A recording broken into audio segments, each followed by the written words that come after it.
Good afternoon, my friends. This is Paul, and today I'm going to be reviewing to you Toree 2 for the Nintendo Switch.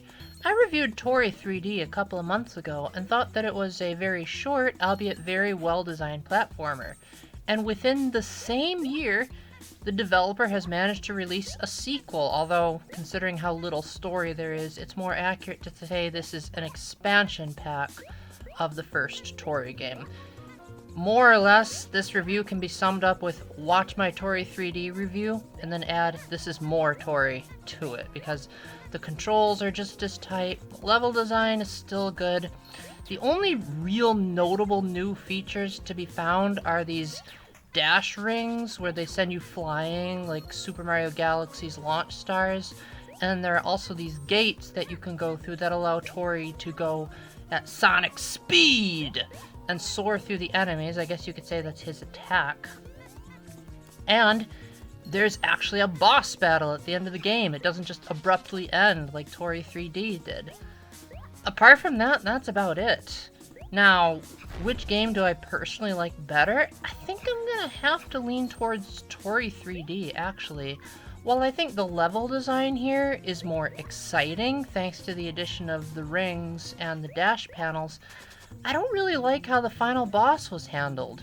If you fail at any point of this very long battle, you have to start all the way over. Now, it might sound like I'm nitpicking, but generally speaking, most bosses nowadays either make it satisfying to fight them, or the battles are short enough where if you get sent back, it's not that big of a deal. However, Toree dies in one hit, and some of the attack patterns can be a bit weird. Then again, maybe some of you won't mind, maybe some of you will say that I'm just not good of a gamer, so I guess that's a pretty subjective point. Also, this game has an ending after you beat the boss, albeit a very lame ending, but I think that was the intention, because these kind of games are meant to be more about the gameplay than the story. But if you're actually going to introduce story sequences, at least give us something more to work with than a couple of pictures of what's going on and a short description on the eShop that sums up the story more than the actual story does. So, at the end of the day, I think whether you want to buy Toree 2 or not depends on if you already liked Toree 3D and just want more. If you're the type of person that said Majora's Mask didn't have a Master Quest, this is essentially the Master Quest of Toree 3D. I picked this up for free on the eShop because I had enough gold points saved up. And I think that's a good price. This actually goes for 99 cents on an average basis, rounded up to $1. I always hate those 99 prices. And I think that's a good price for a game like this. If you can get it on sale, that's pretty cool, but I think even at its default price, it's worth it.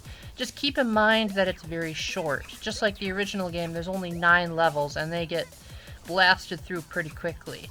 Now, there are a couple of secret characters. I believe one of them was actually Macbat from Macbat 64, but those mostly just change how you play the game, as opposed to unlocking more content. So, I don't know, expert players have something to look forward to.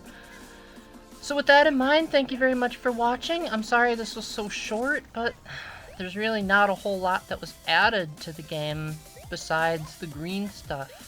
So until the next time, thank you very much for watching, and remember to keep the faith, stay epic, God bless, and don't rush out sequels on a normal basis. They can end up not being creative enough unless you go the Majora's Mask approach. Bye!